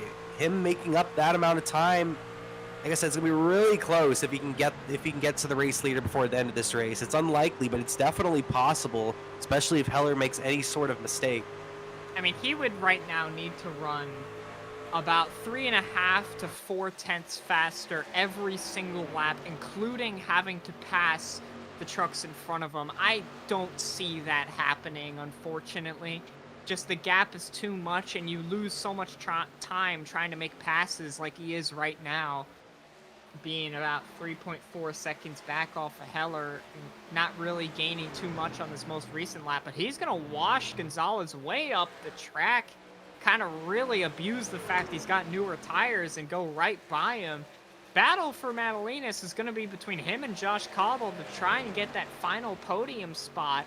Doesn't want to wreck himself. He should still make the next round regardless, even if he does. But, you know, you would hate to wreck out of a good finishing position.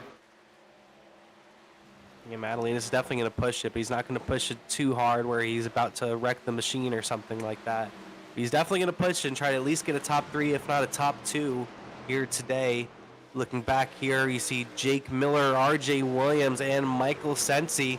We mentioned Michael Sensi kind of needs a win if he wants to lock himself into the next round. At this point, he's yelling caution. He's yelling that there's debris all over the racetrack at this point. Well, for third, Kyle, Madalenas absolutely cleared Caudill like he was sitting still down through turns 1 and 2. I mean, I thought the battle was going to be a little bit tougher than that, but, I mean, it almost looked like he was just given away right there.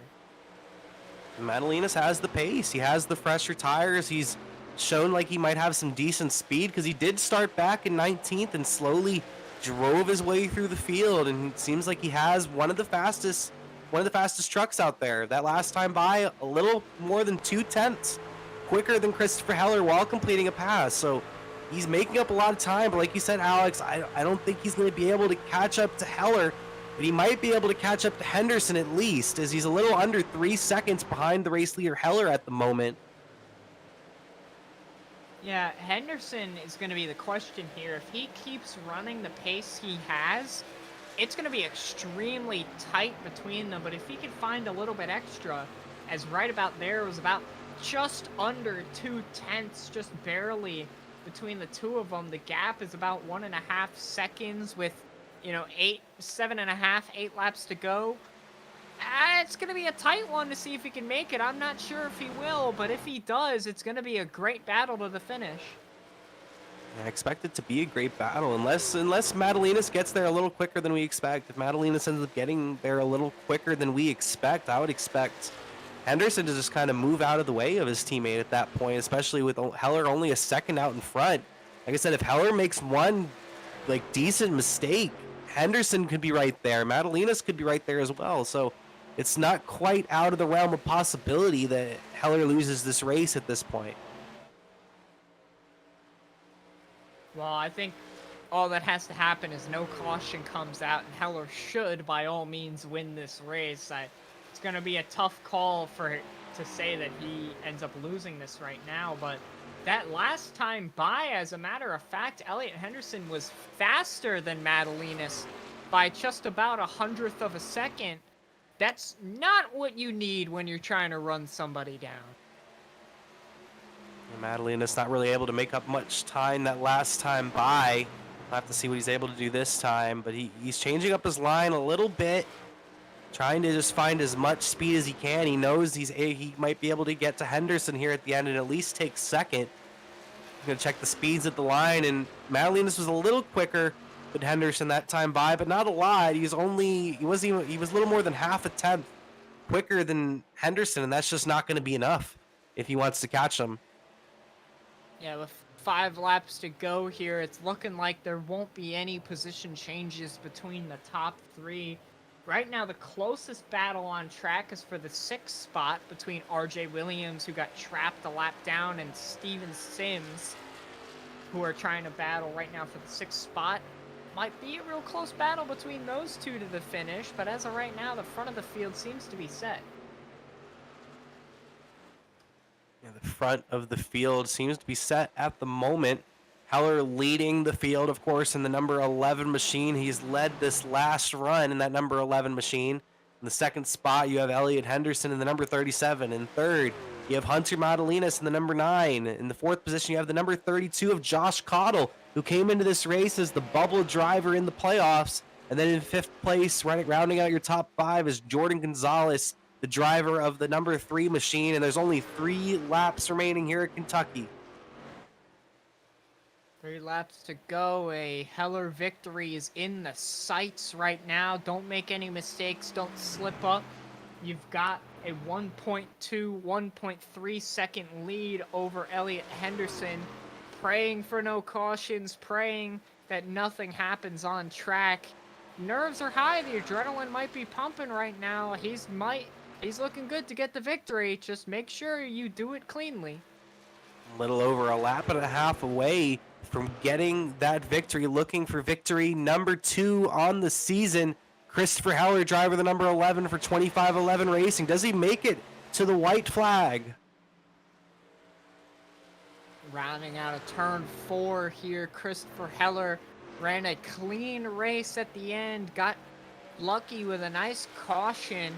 As we enter the final lap, he's the leader by 1.3, nearly 1.4 seconds over second place Elliot Henderson.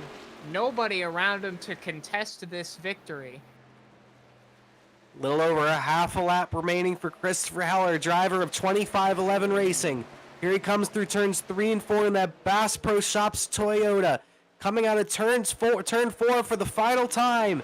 Here comes Christopher Heller, and Christopher Heller will win at Kentucky and finish out the round of 12.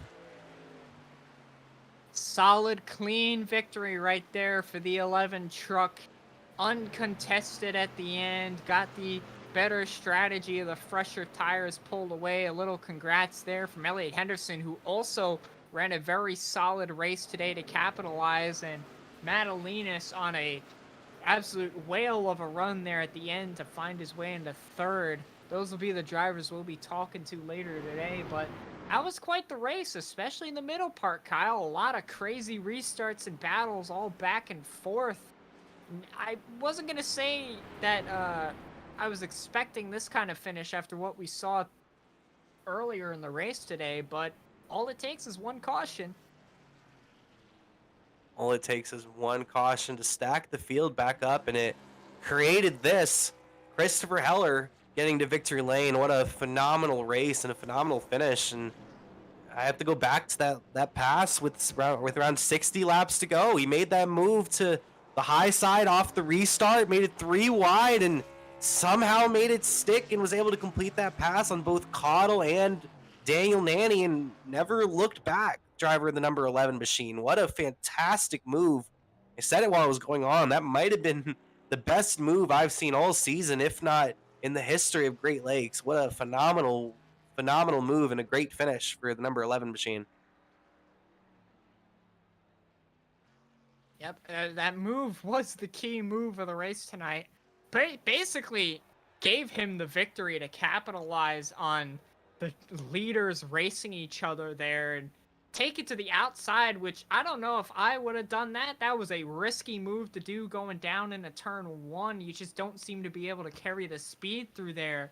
But man, he made that thing work as Cottle backed out and allowed him to battle with Daniel Nanny for the victory. And that was ultimately the move that won him the race.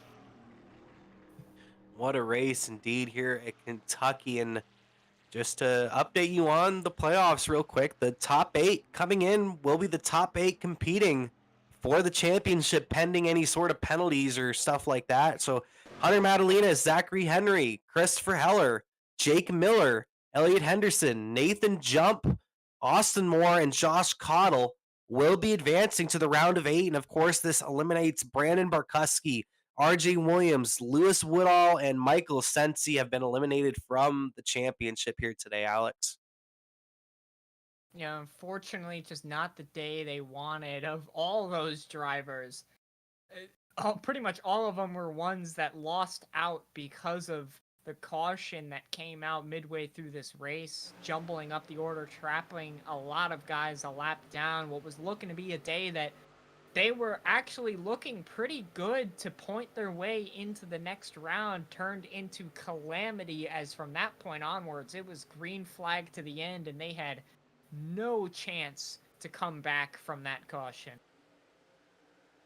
Yeah, it was really difficult for a driver like RJ because he was running in the top two, top three, pretty much since the drop of the green flag, and that caution just kind of screwed things up for him and took away almost his chances of really getting in by points or even getting a victory. Like I said, he was running top two, top three all race long. So, and Heller wasn't running in the top three most of the day. He was running fifth or outside the top five most of the race. So this could have been RJ in victory lane if he put the right move down. So it's very difficult for a driver like RJ, a driver with a lot of talent who could have advanced. Barkowski, of course, having a strong regular season. Same thing with Sensi, and Woodall just didn't really have the luck here in the round of 12. Was able to get in through Daytona and just didn't get the luck he needed here in the round of 12. Yeah, unfortunate for those drivers, but fortunately for our top three, were some of the top guys in the playoff standings entering the race, and the top guy of the playoff standings entering the race will be coming into the booth just about now. Hunter Madalinas comes away with a third place finishing spot. We talked to you to start the day today, and to start the day, it was not the best part. It ran further in the back, kind of looked like it was a little bit off today, but as the race went on, like you were talking about when we started the race, the tires was important. Your strategy seemed to work out there at the end. Yeah, we kept doing what we were known for. I mean, I saved so much tires there, and I pitted on that first caution, to get enough fuel to kind of run longer than everybody else in the field, and it paid off on the long run. Until we had that later caution, but that was the whole goal, was kind of saving tires and then passing people at the end, and it was pretty difficult to pass unless you could get to the outside of the guy, but we kept it up. We had the fresher tires for most of that race, so we were able to just each and every run just pick up a couple spots at a time, and on that final restart we were able to, I think we were restarting P6, so we put ourselves in a pretty decent spot after qualifying 19th. Yeah, I mean, to come from last week where you mentioned that you were just kind of gonna make it through, not really making mistakes, not really be super aggressive, kind of in contrast to one of your competitors. What does it feel like to go from that mindset to end up finishing in third with a pretty intense battle with a couple of those guys to march your way through the field to get there? Yeah, well, you put yourself in a mindset with the point situation that you have, that what I was at is like, I wasn't gonna put myself in positions that I didn't feel comfortable with, and risk myself, but I did exactly what I wanted to do. I was able to pass cars cleanly and safely how I wanted to do it. I was able to keep that mindset going of I still want to race hard. A win gives me those bonus points, so it helps Chris out for the next round, but those bonus points are crucial, that you want to still get the win, and help you in the later round here as we go to the final 8 and then push to the final 4. So yeah, I think the mindset hasn't changed from the start of the season to the end of the season. It's more or less just you got to put yourself in positions you want to be in. All right, making it to the next round, I gotta ask, going into the next round, do you think there'll be any real big troubles for the next one, especially given the kind of new track there of Hickory possibly being a big wild card for you guys? Yeah, seasons prior to this, running at New Hampshire, it hasn't been our best racetrack. Neither has Homestead. It really hasn't been our best racetrack. So Hickory is kind of that wild card that hopefully we can have a good run. We'll definitely be putting in some laps in at New Hampshire this week and try and get that dialed in. A lot of tracks this season, I think I've had the mindset of I'm not expecting to run well, but still end up with the run. Uh, it's more or less just doing exactly what we did here in this round. It's just put ourselves good enough points gap going into the final race that we can just chill out and not have to deal with looking out or being out looking in, and that issue. All right, well, you came away good tonight. might be some trouble coming into the next round for what you say, but all hopes are high as being the points leader from throughout this pretty much entire year, looking to carry that all the way through to the championship round. Congratulations on the finish tonight. You did a good job. We'll be seeing you next week at New Hampshire. Thank you, guys. All right, that was our third place finisher. Now for our second place finisher, who, in contrast, further up front for most of the day, kind of pulling a bit of an early pit gamble there at the end to try and get the track position and held on to it all the way to the finish. Elliot Henderson, tell us about your night. Yeah, I mean, it nearly worked for Charlotte, right? So figured try it again, but it gave me the same result. Just not enough in the tank to be able to keep up with Heller there. I thought throughout the race that I had more speed than him, but that last run he must have figured something out, or the clean air, just the fresher tires helped him. But either way, he drove an incredible race and definitely deserves a win with how much speed he had at the end. I just thought the undercut was going to be the only thing that could help me, and unfortunately, it only netted me second. Now, kind of being in the further back half, the top 10 for a lot of this race, to find yourself into second, obviously at some point you had to pass people. Do you think that the pit lane was the number one place to do that, hence the short pits? Or did you think there was a good way to consistently make moves, as I saw you do several times through turns 3 and 4 tonight? Yeah, I mean, 3 and 4 is definitely a spot that I felt the most comfortable to make moves because everyone was driving it in really hard and killing their run off. I noticed that with, Brandon and Heller. I think I got Caudle the same way at one point, but you really couldn't pass on the bottom unless you cleared them into one. So it was kind of a sketchy move to pull off unless you really knew that you were going to be able to get it. So yeah, a lot of my strategy just banked on what I did at Charlotte and just going back to trying to undercut or at least stick with what they're doing strategy wise and just keep with that group because it was that race for me was very similar to Charlotte where I ran about 7th, 8th all night and then somehow found myself in the top 3 to 5, just able to play with a little bit of strategy and see what could happen. But as soon as we got clean air, the fresh tires that Heller had just showed up and even Madalenas was tracking me down pretty quickly. So, tires meant a lot, but I felt like that was my best move to maybe hold off Heller. I needed to drive a little bit harder, but I think he caught me a lot quicker than I was anticipating. So he was able to just drive past me with those fresh tires, and there wasn't really a charge that I could mount back after that. Well, the charge may have been hard to mount back, but you managed to mount the wall to hold yourself into the second spot and came away with a decent finish tonight. Heading into this next round, knowing that you're into it, what would you say might be some trouble spots for you, or would you say you're pretty comfortable with it? I think, we've had good run. We haven't been to New Hampshire in a while, but I think the last time we were there, we had a top 5 run. So I feel comfortable enough with that. Of course, to get to the final 4, you're going to need to be a top 3 or 4 truck versus a top 5 truck. So we'll just have to see how that one goes. Hickory is the biggest question mark because none of us have raced there in the truck yet. We've got a custom setup for it and everything. So I think if I can just find the speed that I had at 5 Flags and not make the wrong strategy call like I did there, that we can just coast our way through there as well. But Caudle's going to be probably our biggest competition there with how good those guys are on short tracks. And then Homestead, I'm very confident about, but I know everybody else is good there too. Zach's going to be good, Caudle's going to be good, Heller, Jake. So we'll see. We're definitely in the thick of it now with these 8. I haven't even mentioned Austin Moore's name or Nathan Jump, and they're all very fast. So I think all 3 races are going to test us, but I think Homestead's the track that we have circled as kind of a benchmark to come back from, especially since we've got second place finishes or better on all the 1.5 miles, and if we can just skirt through New Hampshire and Hickory better than how we did with the first round with 5 Flags, we'll be good to go. All right, well, congratulations on the finish tonight. We'll be seeing you next week at New Hampshire for what's bound to be an interesting race. Thank you for coming in to talk to us, and we'll be seeing you then.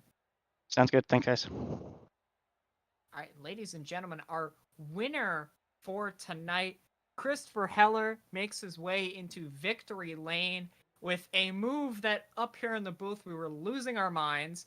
3 wide around the outside heading into turn 1, put you in the prime spot to make the move and you held it for the entire night, including getting by Elliot Henderson on pit strategy at the end. How are you feeling, Chris? Well, I feel like Cole Custer back in 2020 making a move like that. I could imagine, pretty much the same situation, I suppose, yeah. Ran a solid race the entire day, kind of up inside the top 5 pretty much the entire time, and when that crucial caution came out that shook up the entire field, you were one of the drivers able to capitalize on the restart chaos. What were your thoughts when that caution came out and really just threw the field for a loop? I mean, I didn't really have much thoughts into it other than the fact that I needed to come in and get tires anyway. But I feel bad for Zach because he just put it a lap before that caution came out. But I think he moved on to the next round, so I think he's all right. But yeah, I don't know. I mean, I missed my box on that pit cycle too, so I was a little frustrated, but felt pretty fortunate that I only lost one spot during that cycle. So I guess it led to the move that I made, so I guess in a way it helped me. All right, so being the one guy to lead a good chunk of laps tonight, I want to ask what the problems and advantages there was to the clean air versus the dirty air tonight, and how much that played a role in making moves. I don't really know. I mean, late in the runs you could definitely feel the dirty air, but like probably the first 20 laps of a run, it felt like dirty air was almost non-existent. It just felt like we were just kind of stuck, I guess. Like everyone was just running the same speed from like lap 12 to lap 20. Then whoever saved their tires the best throughout that point in time started moving forward, and I don't feel like I was one of the cars that was saving their tires too well, but I feel like I just kind of had my elbows up trying to just keep up, and it was just good enough to hold in most of my spots. But when I got into clean air, it was a lot easier to save tire, but I feel like anytime you're in clean air, it definitely saves a little bit. All right, well, you did a good job tonight, got yourself the victory, got some good momentum heading into the next round. But speaking of the next round, we've asked this to everybody we've talked to so far. What do you think might be your problems and strong points heading into the next round at New Hampshire, Hickory, and Homestead? Well, surprisingly, I'm gonna say Homestead's probably gonna be the track that I'm probably gonna struggle at. Well, not struggle at, but I don't really have a good history at Homestead, I guess I should say. I feel like I run good there, but I feel like I always get caught up in a wreck there for some reason. So hopefully I can just avoid the wrecks there. I feel like I'll be fast at New Hampshire and probably Hickory too, because I'm good at the short tracks. But Homestead, I like that track, but I feel like that track don't like me. But hopefully we can survive that and make it to the final round. Well, that's the hopes for sure. Being the winner for tonight, big, special time, and there's a lot of special people that may have helped you out tonight. So who do you have to thank for the victory? Mainly Brandon, because he's the only one that I really practiced with this week. I practiced last night with him. He got me up to speed. If it wasn't for him, I probably am not winning this race tonight. But I also got to thank Zach, because I was watching him too, like while he was in front of me. I was very surprised at Jordan's run tonight. He ran pretty well. Who else? Nicholson ran a little bit tonight and then left. I don't really know much of what happened with his situation. And then our development driver Aiden DuPont finished on the lead lap tonight. So it was a good run for him as well. Well, it was a good run for the whole team tonight, and an especially good run for you today. Congratulations on the victory. We'll be seeing you next week at New Hampshire. Thank you for coming in to talk to us. Yep, thank you. All right, ladies and gentlemen, that was our race winner, Christopher Heller.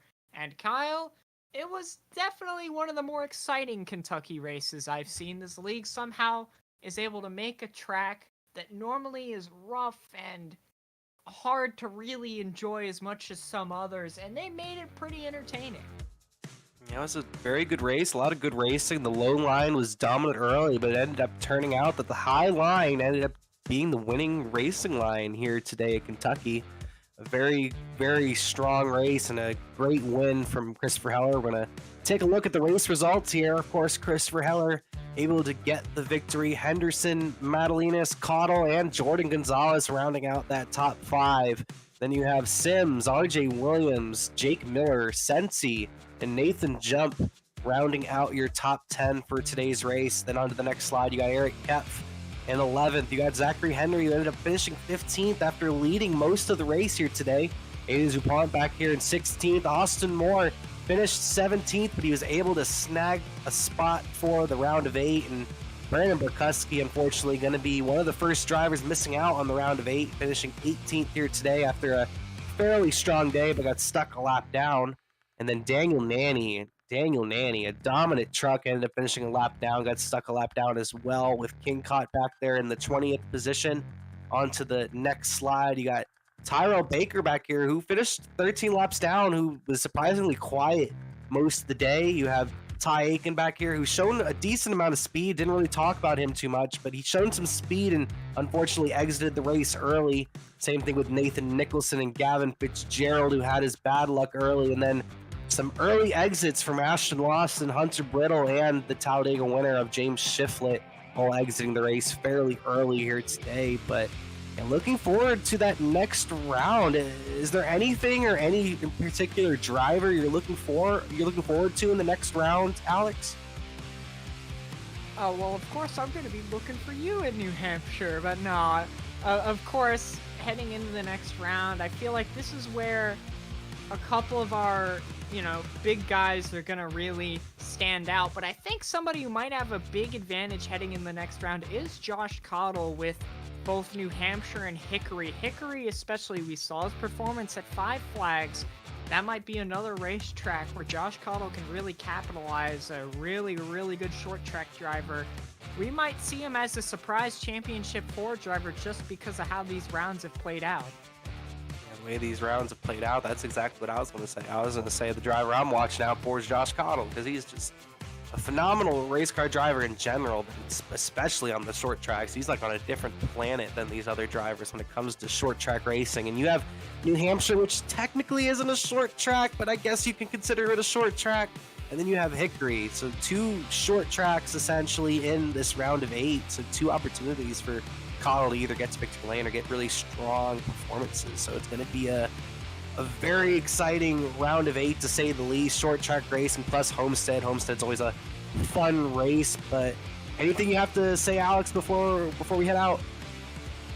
Well, before we head out, New Hampshire's going to be an interesting find to see who performs well there. It's been, like Henderson had said, it's been a while since this series has been at New Hampshire, and we'll see who has the speed at that unique racetrack. Who has the speed indeed. And I would like to thank all of you for tuning in to tonight's broadcast of the Flatout Racing Network here for the Great Lakes Truck Series at Kentucky. And I'd like to congratulate Christopher Heller, driver of the number 11 machine, on getting his 2nd victory of the season tonight and locking himself a spot into the round of 8, along with 7 other race car drivers here tonight. And we expect to see you next week, same place, same time, here on the Flatout Racing Network as we hit Loudon, the Magic Mile, New Hampshire Motor Speedway. Expect to see you then. Once again, thank you all for tuning in and have a wonderful night.